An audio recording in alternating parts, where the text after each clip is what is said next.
안녕하세요, 꼬남편입니다.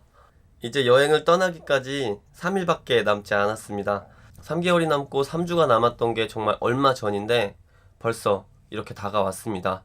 시간이 다가올수록 설렘보다는 뭔지 모르는 불안감이 조금씩 커지고 있는데 다시 신남으로 바뀌길 기대해 보겠습니다. 오늘은 여행과 관련된, 그 중에서도 남미 여행과 관련된 책 하나를 소개하고자 합니다. 예, 맞아요. 웬만한 준비는 다 했고 집에서 심심해서 책 한 번 더 읽고 이렇게 영상을 찍고 있는 겁니다.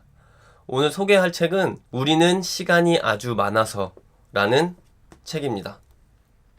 여행기이고요. 부부의 여행기입니다. 그들이 여행을 떠날 당시에는 결혼한 지 2년 정도 되었을 때래요. 그리고 프롤로그에서 이렇게 말합니다. 나는 행복하고 싶었다. 그리고 남편을 행복하게 해주고 싶었다. 라고요. 저는 이 책을 3년 전, 그러니까 2015년 8월에 처음 읽었어요. 그때는 쪼를 만나기도 전이었네요. 원래 언젠가는 남미로 여행을 가야지 라고 생각하고 있었는데 어느 날 서점에서 이런저런 책을 구경하다가 이 책을 발견한 거죠. 우리는 시간이 아주 많아서 라는 책의 제목도 마음에 들었고 남미 여행에 관한 책이라서 더 마음에 들었어요. 그리고 작가 부부도 79년생 그리고 80년생이라서 나이도 그렇게 많지 않았습니다. 지금은 30대 후반이 됐겠지만 책을 쓸 때는 30대 중반, 여행을 할 때는 30대 초반이었을 거예요. 그래서 더 마음에 들었습니다. 원래 좀 책이라는 게 나이도 어느 정도 있고 많이 배운 사람들이 써야 될 것 같잖아요. 그렇지 않아서 더 마음에 들었습니다. 그래서 집에 오자마자 인터넷으로 책을 샀습니다. 저 같은 사람들 때문에 아마 오프라인 서점들이 망하지 않나 싶어요.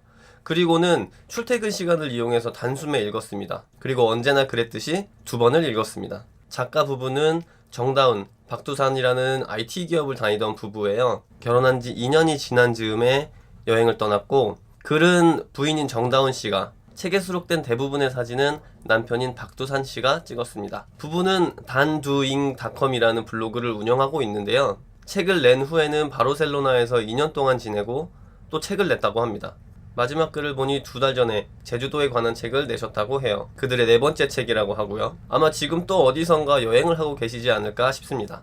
책의 내용은 여행기이니만큼 그들이 보고 듣고 느꼈던 것들을 그들의 생각을 담아서 솔직하게 풀어나가고 있습니다. 그들은 과테말라에서부터 아르헨티나까지 여행을 했어요. 과테말라에서는 과테말라산 커피를 마음껏 마시며 남미 여행을 위해 꼭 필요한 스페인어를 배웠고요. 멕시코에서는 매 끼니마다 코카콜라를 달고 살았어요. 쿠바에서는 삐끼들과 기리의 개똥에 질려버렸고 콜롬비아 보고타에서는 강도를 3번이나 만난 건장한 사내를 만났습니다. 볼리비아에서는 일주일 내내 우유니 사막을 다녔고요. 페루에서는 걸어서 마추픽추까지 올라갔습니다. 충동적인 결정으로 칠레행 버스에 몸을 실었고 모레노빙하에서 온더락을 마시고 아르헨티나에서 여행을 끝냈어요. 이 부부의 일정은 저희의 일정과 닮았지만 또 많이 달라요. 그들은 여행의 끝이 정해져 있었고 저희는 아직 정해져 있지 않죠. 책을 읽으면서 마음에 와닿았던 문장이 정말 많았는데요. 그중 몇 줄을 소개시켜 드릴게요. 시간이 아주 많아서 참 좋구나.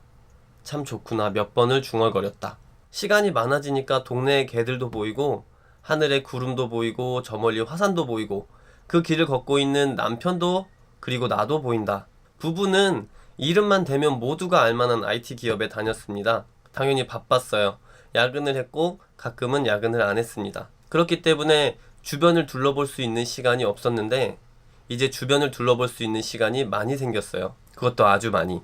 그래서 정말 좋구나 하는 내용입니다. 또 있습니다. 헤어질 때마다 지난 인사는 나누지 않았다. 마지막 인사도 마지막인 줄 모르고 나누게 되겠지. 여행을 하다 보면 여행자들을 많이 만나고 만났던 여행자들을 또 다른 도시에서 만나게 되는데 헤어짐이라는 게 정해져 있지가 않잖아요.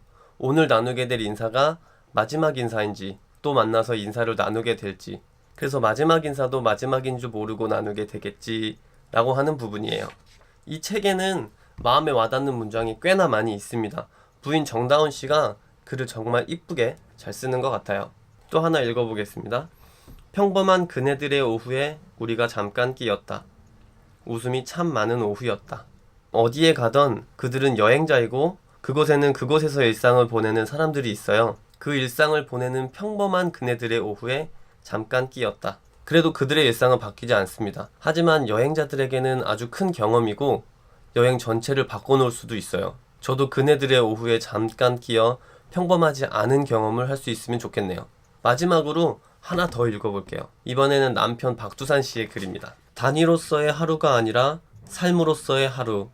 너무도 당연한 그것을 나는 처음으로 만끽할 수 있었다. 이 문장 바로 앞에 어떤 이야기가 나오냐면요. 회사에서 일을 하면 분기별 계획, 이번 달의 계획, 이번 주의 계획, 오늘의 계획도 오전의 계획, 오후의 계획 이렇게 쪼개지는 시간이 아닌 일간 보고 주간 보고 분기별 성과, 중장기 비전 수립처럼 뭉뚱그려지는 시간이 아닌 삶의 단위로서의 시간인 이 하루를 너무도 당연한 그것을 여태 만끽하지 못했다는 거예요. 이 문장을 읽고 왠지 모르게 찡했습니다.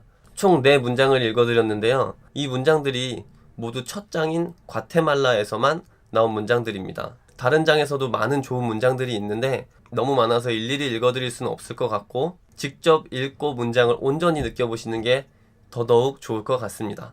그럼 오늘 영상은 여기까지고요. 오늘도 영상 봐주셔서 감사합니다.